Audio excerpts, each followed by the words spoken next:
Western New England is home to several vibrant music scenes, and one local nonprofit's mission is to support and help advance the careers of the area's talented musicians.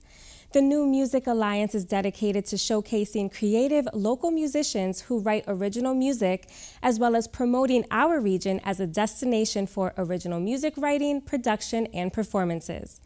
I spoke with Executive Director Mark Sherry, Assistant Director Mark Ramone, and Board Member Miriam Sirota to learn more about the organization, its events, and initiatives. The local music scene is just so incredibly rich in this region.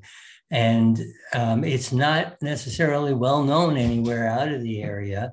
And musicians traditionally get attention much more so if they're somewhere around, either a major city or a music hub like, Nashville or Austin or something like that. And around here, it's much more difficult for really good artists to get the kind of attention that they deserve. There's an amazing amount of music here, and a lot of people do go to New York City eventually, but a lot of people stay and a lot of people come back here. And I just felt like we needed to do something to give them the kind of attention and also foster young musicians and try and help them assist their careers and help them advance their careers. You recently launched the Essential Western New England Songbook that contains 151 songs written by artists from this region. Talk to me about why this was an important project and what makes this songbook so essential. I thought that with the songbook, what we can do is show what's the best stuff that people have been able to do and show that it's as good as anything that they could hear on the radio. In fact, it's a lot of it you do hear on the radio. When you look at that and you see the breadth and the quality that's there, and you say, I can go out and listen to some of these people on the weekend. And let's talk a little bit about the breadth of the range that is included in this essential songbook, because I'm sure there are names that will surprise people that are included from this area that they listen to all the time. So what can people expect from this songbook? Well, it goes all the way back to the 1950s. There are people on it like the Five Satins and Gene Pitney, who are just icons from back then and produce some great stuff. Bill Flagg as well. He's the inventor of rockabilly. Yeah. But then you go, to people who are around us right now. Taj Mahal from Springfield, Arlo Guthrie from out in the Berkshires, a band like Stained from Springfield, which was, a mega selling band. Avery Sharp, a legend in the jazz world. We could go on. But there are also, what I really enjoy about it too, is that there are a lot of young bands coming out of here. I'm going to give an example, if I can. Who'da Thunk It, who are great. They're a women's band. They're very young. They're very original. There's like nothing derivative about what they do. Yes, it's funk music, but they are in the songbook.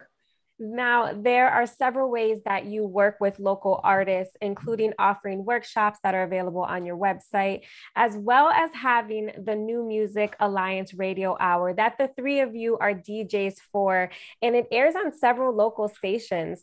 Now, 2 years into this show, what have you enjoyed most about it? And has there been anything that has surprised you about doing this radio show? I just think that it's great that there are alternatives to what large companies and nationwide commercial stations are feeding us for entertainment.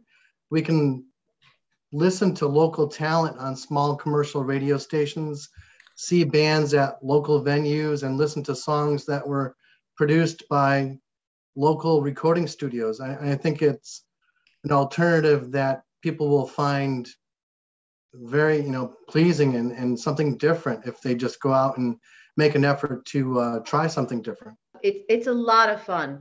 The way it's done is that every week somebody puts together the playlist, and then you have one of the other DJs as a guest, and usually Violet, who's fantastic and does our editing. And so putting together the list itself is is so much fun. I tend to, go for themes. Everybody has their own thing.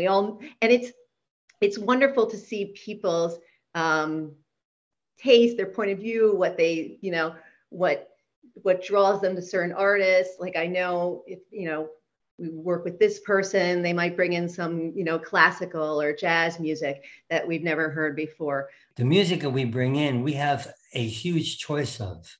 So what we bring in is all really excellent quality music.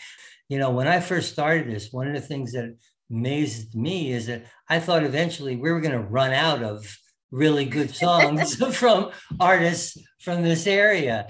And because I'm very, very committed to only, showing like really what the best of music can be, so people can say, wow, I want to support this. So we haven't even come close to running out of all the stuff that people are producing and have produced from this area that is really great stuff. Well, I wanted to touch on also, because Miriam and Mark Sherry, you're both originally from New York but have relocated to this region. Mark, you have always lived in the Western New England region. What has been your favorite thing about music and artists that come out of this region specifically? There's a lot of colleges in Western New England, and that's usually a great hub for listening to new, young local talent. There is a very collaborative, spirit of, creating music here. And I think that's really important. And one thing I want to just reiterate is that just remember, everything that we play is original music by local artists. So it's all original music by local artists. Now, for any local artists out there, how do you encourage them to be a part of the New Music Alliance? newmusicalliance@gmail.com, and you'll be able to get a hold of us, or just go to our website. I think all that information is there too.